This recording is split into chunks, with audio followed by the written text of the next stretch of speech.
Сәлеметсіздер ме оқушылар, 6 сынып қазақ әдебиеті сабағы. Бүгінгі сабағымыздың тақырыбы Сайын Мұратбеков Жусаниясы батырлық туралы ертегі. Оқу мақсаты: әдеби көркемдегіш құралдарды пайдаланып, шығармадағы табиғат көрінісін, оқиға орнын, кейіпкер бейнесін сипаттап жазу. Ендеше оқушылар миға шабуыл әдісі бойынша мына сұрақтарға орысша жауап береміз. Сайын Мұратбеков кім? Шығармада қай кездегі оқиға бейнеленген? Аянның басынан қандай қиыншылықтар өтті? Аян олармен қалай күресті? Жауаптарымызды дыбыстық толқын арқылы WhatsApp желісіне жібереміз. Оқушылар, мына бір бейне жазбаға назар аударамыз.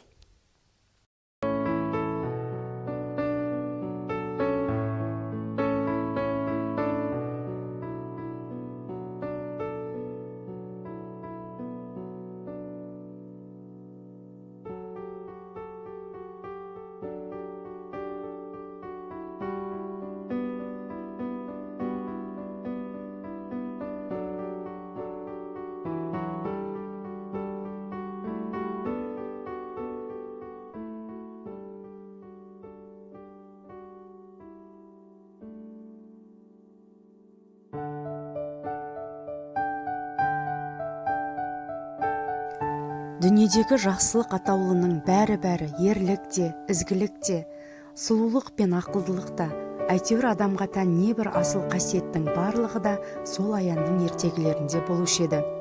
Аян батырлық туралы ертегі айтқанда, біз алым-жұлым киінген қара борбай балалар бір сәтке жадау қалпымызды ұмытып, шетімізден көк семсерді жарқ-жұрқ еткізіп, ат ойнақтатып, жауға қарсы арыстанша шабатын нағыз қос батырдай сезінуші едік.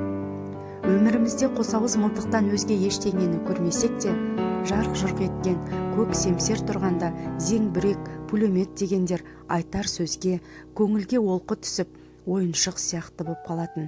Өйткені Аянның ертегілерінде батырлар сілтеген көк семсерге қызығып, иланатынымыз сонша, оны қару біткеннің құдайы көретінбіз.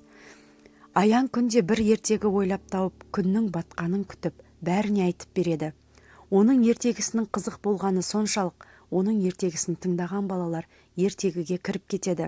Бұл кезде олар соғыстағы аға әкелерін естеріне түсіріп, оларды тауып алып, бірге соғысуды армандайды, фашистерді қыруды армандайды.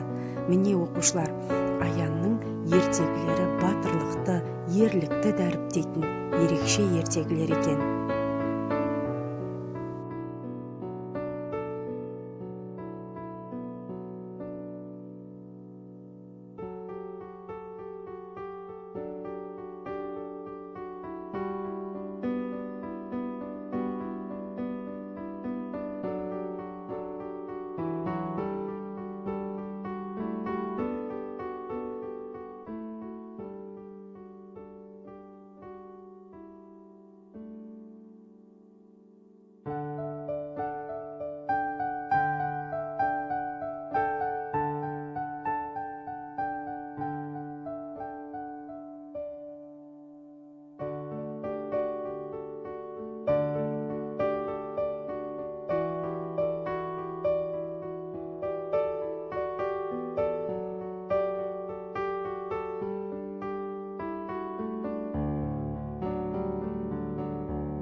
Оқушылар, бейне жазбаны көріп болсақ, ендеше тапсырмалар орындаймыз. Оқулығымыздың 75-ші бетіндегі 11-ші тапсырмаға назар аударамыз. Шығармадан үзінді беріліп тұр. Міне осы үзіндідегі кейіпкерлердің мінезін анықтайсыздар, яғни мінезіне сипаттама беріп жазасыздар. Және өз пікірлеріңізді, өз көзқарастарыңыз туралы да жазасыздар. Келесі тапсырма, 12-ші тапсырма, Аянның басынан өткен оқиғаларды саралай отырып, эссе жазасыздар. Эсседе Аянның отбасындағы жағдайы, оның тағдырының ерекшелігін айтып, болашақта ол қандай бала болды деген сұраққа жауап бересіздер. Яғни сіздер Аянның болашағы атты тақырыпта шағын эссе жазасыздар. Осымен сабағымыз аяқталды. Сау болыңыздар.